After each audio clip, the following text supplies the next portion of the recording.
Hi everyone, my name is Sophie Ayling and this is my Contemporary Issues podcast. So the course number is BUSI 1214, Contemporary Issues within Events Management. So the first section of my podcast will be a reflection on the workshop, and this will be a reflection on my personal experiences of planning and delivering my workshop, which I had to complete in term 1.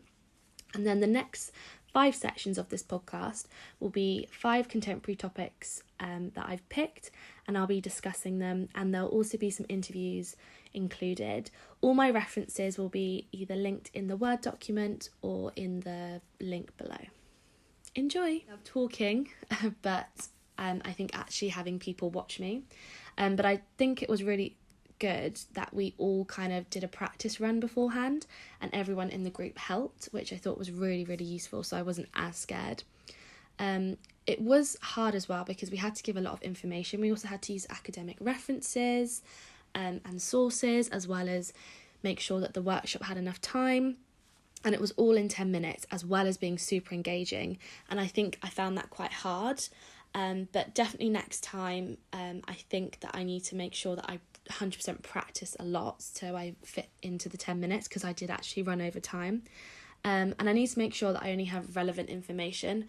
I think I did waffle a little bit, so I definitely need to make sure in the future that I'm very precise and clear, especially if there was another opportunity for me to organise a workshop in the future. I definitely feel I'd be more confident in presenting and giving a workshop due to the experience I had. This wasn't perfect by any means, but I feel like I'd definitely be able to improve from it due to the feedback given. And next time I'll definitely be aware of the time constraints. And I've learnt that I can work well by myself, but as in a group, because we had to work in a group setting. However, all the research and presenting was done by myself. And I feel like I'd definitely use either if I was working with people or in a group to go through the presentation to make sure it is 100% engaging before I present it. And I also know that I can communicate with others and transmit knowledge of myself and academic research and resources. And I feel like this is definitely useful in my future career as working as a marketing and sales coordinator for Dartmouth House. For the next sections of my podcast, I'm going to be talking about 5 different contemporary issue topics.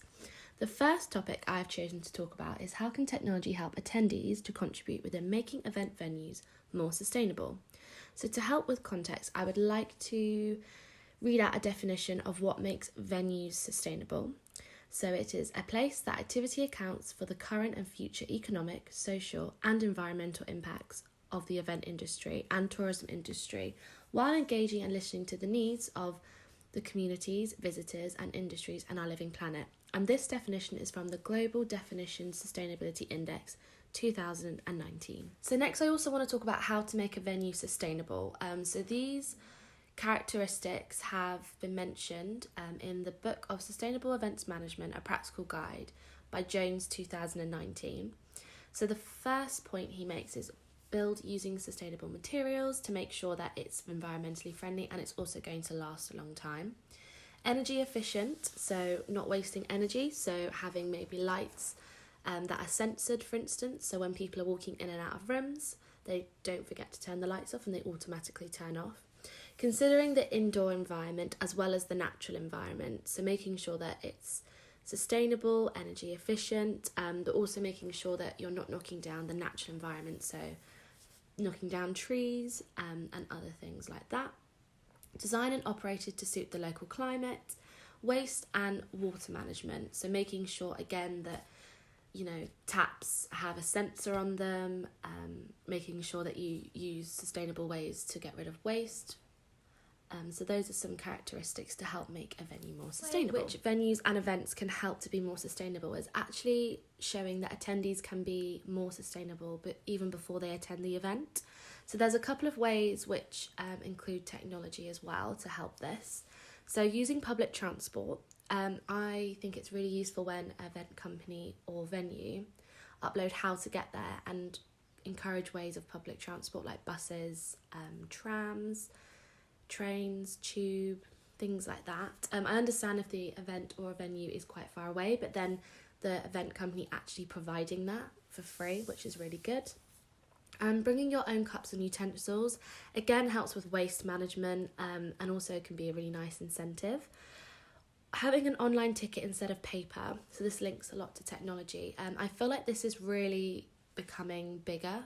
A lot of people are actually wanting to use technology instead of printing out paper, which is really good. Also having a mobile app with the event information on, so the map, the schedule, the running of the day, things that are going on, just again, so it helps save paper, and also it's using technology in a nicer way. Also, it means it can be more interactive, so you could actually maybe have the person being at a certain location, it's telling you where they exactly are on the map and things like that. Also a digital swag bag, so these are bags that you get after an exhibition or an event normally, and having a digital one so you can download discount codes, download freebies to get sent to you. I think that's a really good way instead of having a bag full of things that people may not actually want to use. So those are some really useful ways that can help attendees contribute to be more sustainable before they attend a venue or an event. And all of these were from the Guidebook Context Hub 2022. I lastly want to talk about 2 examples of sustainable technology within venues. So the first one is Lord's Cricket Ground. So in 2017, they started to run on 100% renewable energy, which was generated by wind turbines, as well as reinstalling a rainwater recycling system, green walls, and the roof also having solar panels that generate hot water and electricity. This is from the Lord's Cricket Ground website 2022. Another example I wanted to mention was Qatar Lusail Stadium. The arena's roof has been designed with the environmental art material, as well as allowing enough light for the pitch growth, while providing the shade to reduce the burden of the stadium's air conditioning. Being located in Doha's smart city, the smart energy meters will conserve energy and organic water, and this will be collected by biofuel mass. This is from the Qatar 2022 website. So both of these examples are really good, and I feel like they really show that you can do lots of different things to make a venue more sustainable using technology. So thank you for listening to my first section of my contemporary issue. I would just like to put a little disclaimer out there that the next contemporary issue topic we're speaking about can be seen as sensitive. So if this is something that you feel you don't want to listen to, please just feel free to skip over. Next contemporary issue topic is going to be talking about the abuse of power dynamics within the UK events industry, particularly looking at sexual harassment. So I firstly want to define sexual harassment, and it can be defined as unwelcome sexual advances, requests for sexual favours, and other verbal or physical conduct of a sexual nature. And this definition is by McLaughlin, Uggen, and Blackstone 2012. I'd also like to give a couple of examples of sexual harassment in the workplace, and all of these have come from the examples of sexual and non-sexual harassment in the workplace 2012. So firstly, sharing inappropriate images or videos such as pornography, sending suggestive letters, notes or emails, displaying inappropriate sexual images or posters in the workplace, making inappropriate sexual gestures, making sexual comments about appearance, clothing or body parts, inappropriate touching, including pinching, patting, rubbing or purposeful brushing against another person. So all of these are examples of sexual harassment in the workplace, and we're now actually going to have an interview with Isaac and his experience within the events industry and sexual. So now I have Isaac here with me, who has been working in the events industry for the past 3.5 years as an event assistant for a hospitality agency in London. So how are you doing today, Isaac? I'm well, thank you. How are you? I'm good, thanks. Good. So what type of event work and events have you worked at? I've worked sporting events, corporate events, private events. Mostly stuff to a exclusive group of people. Okay, perfect. So have you ever experienced an abuse of power dynamics while working within an event? If so, could you please elaborate and explain what happened? Yeah, sure. I was working at an event for ITV in Central, in the city, working on a bar, and I experienced one of my managers touch me in a place that I didn't feel particularly comfortable with, and then essentially not taking responsibility for his actions and downplaying it and making me feel as though I was the one who had done something wrong. So he felt like he hadn't done anything wrong and... Yeah. So I was working on the bar, very busy. A lot of the clientele were trying to get drinks, He comes up to me trying to tell me something, which is completely fair enough. Yeah. And he touched me on my waist, which was just a place that I felt as though he didn't need to touch me at all, let alone somewhere so intimate and being stood so close to me. Mm-hmm. Asked him that he didn't touch me there. He proceeded to... it was sort of like a grip rather than just a hand as well. And you didn't know him at all? No. Okay. I worked with him once before, but even still, he's my manager, and he's not a friend of mine. It's a very different thing. Yeah. And I was sort of like, can you take your hand away from me, as I'm sort of like leaning away from him, like showing that I'm uncomfortable. He proceeded to get angry by that and offended, speaking very loudly in front of the customers, which was unprofessional on his part as well. Mm-hmm. To which I just said, I'll come out and speak to you in 5 minutes out back about what's just happened, but we don't need to have this conversation now. In front of people, 100%. Yeah. So how did it make you feel? Obviously, you said that you wanted to talk to him separately, so obviously you felt uncomfortable, but how else did it make you feel? It was... I don't know, it was just really strange. I hadn't had something like that before. So having somebody, like I said, that I don't know touch me in a place that was very intimate, it was embarrassing. It was embarrassing the way that he spoke to me and the way that he carried out what he did. Not even just what he did, but in front of so many people. Yeah. And then when I went to go and speak to him out back, and he was still very angry, like just absurdly aggressive. And trying to make himself the victim without really realising what he had done. Yeah. It was just really bizarre, and yet it made me feel very uncomfortable, and I suppose it's...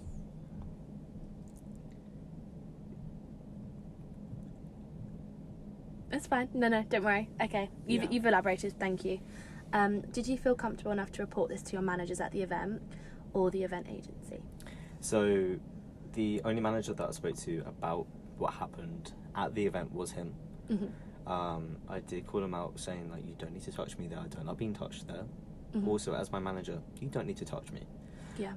If you want me to do something or you're trying to tell me something, tell me, but you don't need to stand with your head just peering over my shoulder. And so I spoke to him about it. I didn't speak to anybody else. I wanted to just carry on with my shift and sort of get it over and done with. And with the agency itself, like my actual employer, I didn't speak to them about it, and I think because I felt so uncomfortable about the situation, it's sort of like I didn't necessarily want to bring it up. I just sort of rather carry on with it. And yeah, I mean, in a way I kind of wish that I had, because he apologised in the end, but he only apologised because I made him go out of his way to apologise. Yeah.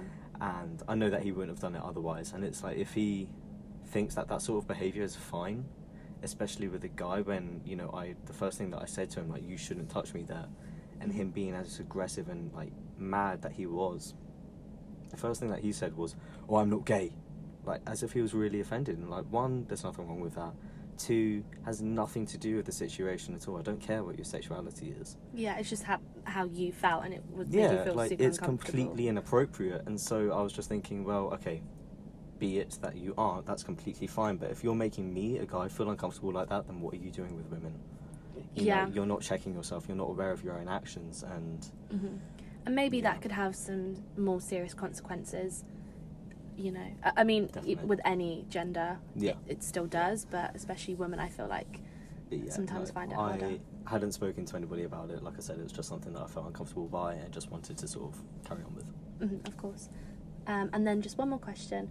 What do you think events and event managers could do in the future for this type of power dynamic to not take place again?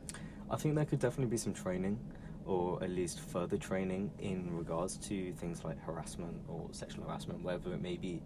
And especially coming from an angle of, this isn't like, as in, these are the things to not do. Avoid these things, but also I think people need to be made aware of perhaps what they already do, and what they aren't aware of what they're doing is wrong.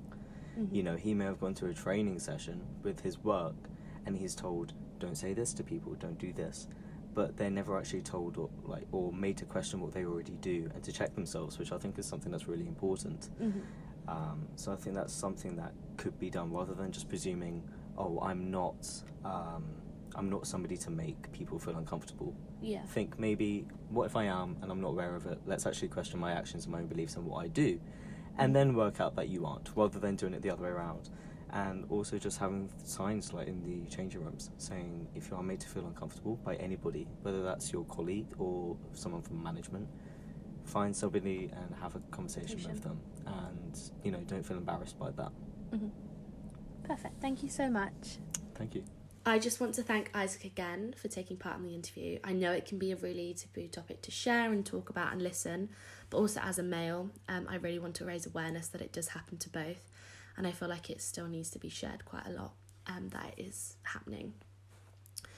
So I also just wanted to talk about some more examples that Isaac did touch upon, about event and event managers using ways to help this power dynamic not take place in the future. So Sexual Harassment at Meetings 2012 actually talk about different ways you can help this power dynamic not take place at events. So creating a code of conduct for the event, providing an honest reporting system, and I felt that could have been really useful for Isaac and his company, as he did feel a little embarrassed to report it to anyone.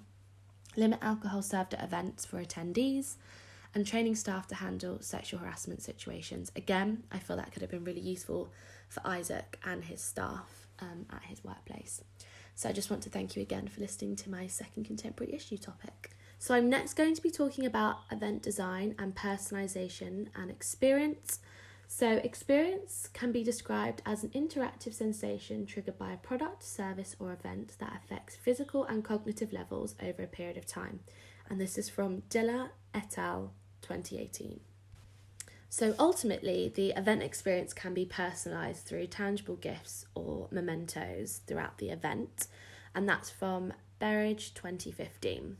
So every event goer has a personal and unique experience arising from interactions of settings, programmes and people, but event experience also has a broader social and cultural meaning. So that's from Silver's 2012 book.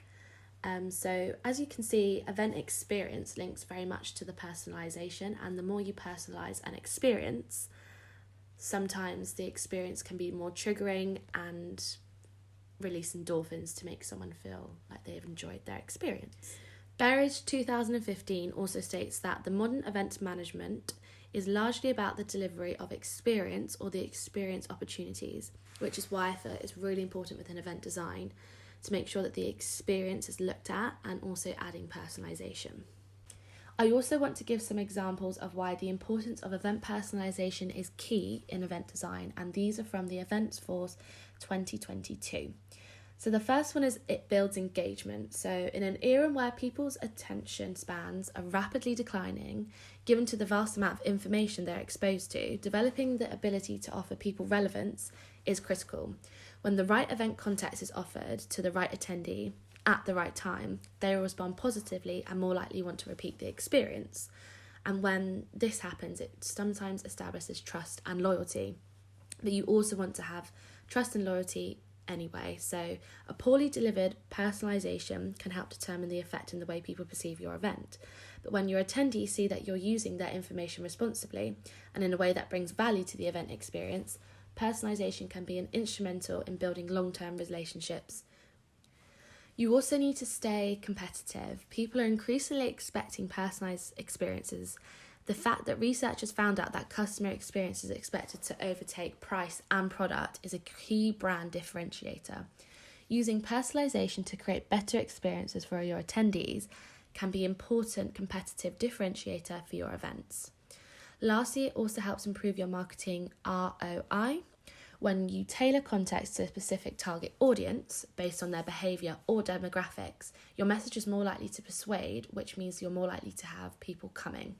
So personalising things like your invites, emails, means more people are likely to go and visit the event website and sign up. So those are some key ideas why event personalisation is super key.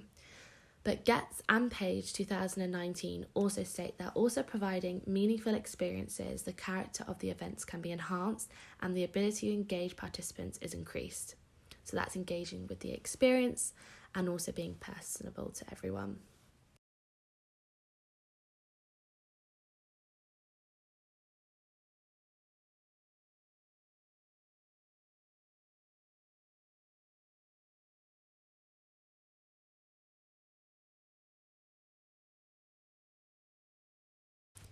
So my fourth contemporary issue is talking about finding an events role after your university degree and looking especially at COVID-19.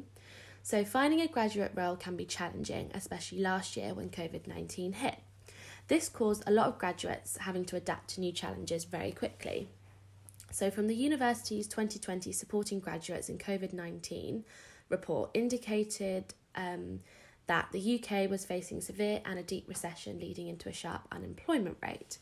And from the Top Universities webpage 2020, unemployment has risen from 5% in 2017 to 12% in 2020, which would have made an impact due to COVID-19, and lots of universities had to adapt and find ways to help students. Some university career services moved their entire programme of activities and events online, sparking a new and innovative ways of working with employers, students and graduates, and this is from the Universities UK 2020. Arthur 2021 has done some research in the impacts of COVID-19 and how this affected the employment and unemployment rates. As the unemployment rates increased, vacancies dropped by 58% over the same period. I'm now going to do a short interview with 2 event graduates from the University of Greenwich and their experiences on finding jobs, which actually seemed a lot more positive than the statistics I've just given. So now I'm here with Josh and Annabelle, who graduated last year from the University of Greenwich.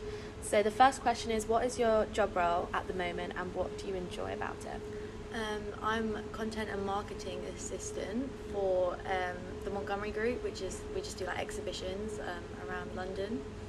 And Josh? And I am a freelancer working in production, so my title is a freelance production assistant. Okay, and what do you guys enjoy about it? I really like the content side and setting the like speaker program and everything for the events, and I like being on site as well because it's nice to see that the year of hard work actually like all comes together in the end and to see it all happening. Probably my favourite thing about my job is because I'm freelance, I get everything every month is different. I get much more variety of work. It's much more, it's not repetitive and yeah. Yeah, that's the same with my role as well. It's not very repetitive because I do content and marketing, so every it's day like is different every day. Yeah. That's good. So is the role you wanted to do when you finished events what you're doing now, or was it something different while you were studying? I didn't ever think I was going to go into marketing, and to be honest I didn't think content was a thing. I didn't even know that was a thing, but I like it now that I do it, but obviously it's just stepping stones to what I actually want to do, which is more like production based. Yeah. When I first started the degree, I didn't know exactly what I wanted to do, but I thought my original main idea was I wanted to go into venue management. I really liked the idea of like working in sort of music venues, but then as my sort of experience grew and I sort of learnt more about venue management, I learned that production is more what I wanted to do, and that's just the path I ended up taking. Yeah. How did you find your roles? So was it online or through people?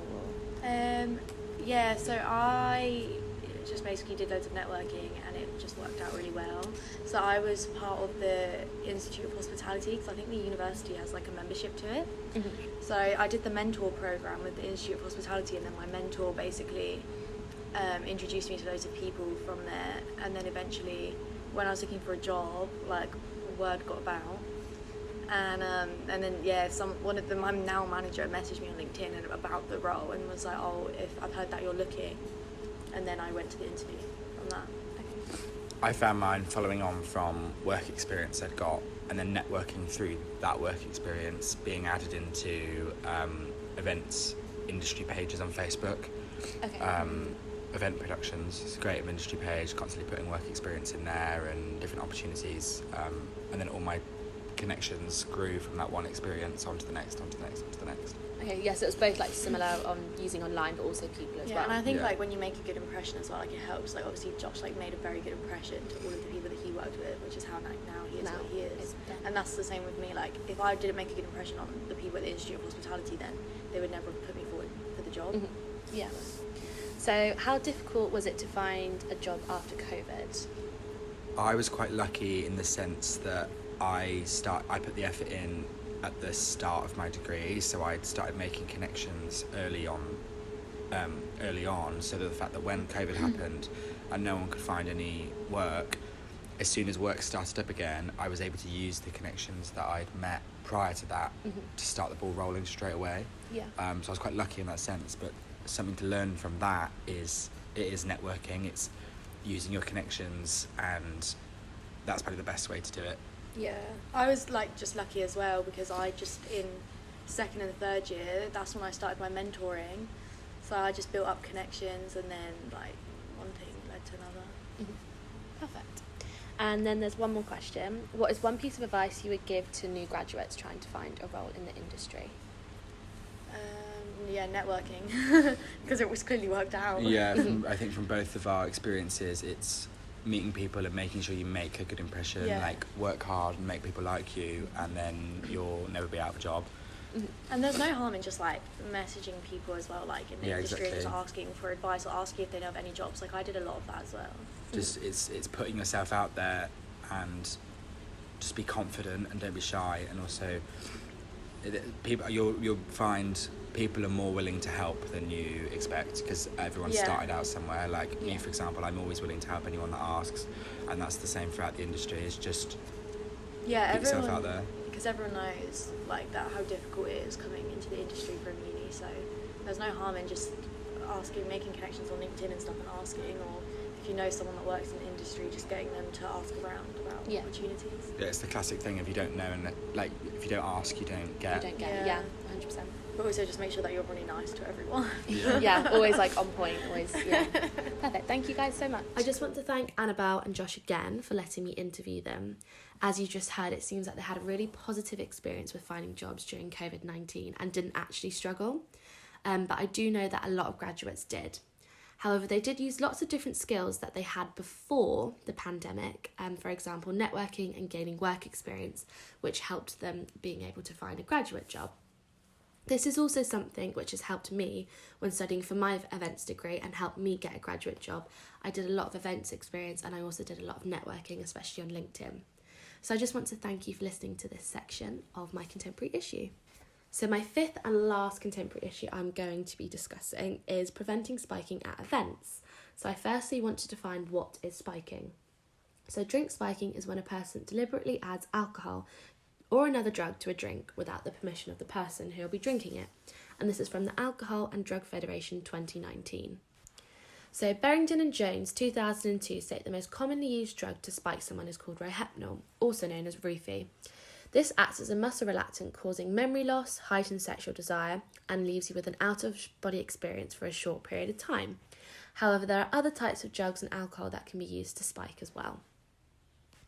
So here are some ways on how to avoid your drink being spiked, and this is from Talk Frank 2022. So firstly, always buy your own drink and watch it being poured. Don't accept any drinks from strangers, and never leave your drink unattended when you dance or go to the toilet. Don't drink or taste anyone else's drink, and throw away your drink if it tastes odd. So drink spiking has been around for a very long time and is also still a really big contemporary issue today. However, I want to show how much prevention was put back in place in around 2009. So Burgess did a study on event attendees, and 70% of the attendees kept hold of their drinks when visiting the toilets at an event, whilst 8% left their drinks on the table and hoped no one would touch it. In addition to this study, it was also found the advice given to women was to keep hold of their drink and don't put it down. And it showed that there was no other prevention put in place, which I feel is not great and has definitely improved since 2009. However, there is still so much more we can do. And there has been a recent increase in drink spiking in the UK, particularly in towns and cities and homes to universities. In September and October of 2021, there were over 140 reports of drink spiking, and there were 24 cases of injections. This is Hennessy 2021. Injections have been a huge thing recently, and they do the exact same thing as drink spiking. However, they just seem a little bit more discreet in clubs and other places where spiking takes place. So there is a law against spiking. So the Sexual Offences Act 2003 states that it is an offence to administer a substance to a person with the intent of overpowering that person to enable sexual activity with them. It is punishable by 10 years of imprisonment. This means that slipping alcohol or drugs into someone's drink is against the law, even if the drink is not consumed or the person is not harmed. The same would be true in needle spiking, and this also is a physical assault. And this is from Talk to Frank 2022. I just want to thank you for listening to my last contemporary issue topic on spiking, as well as the whole podcast. I hope you enjoyed it, and thank you again.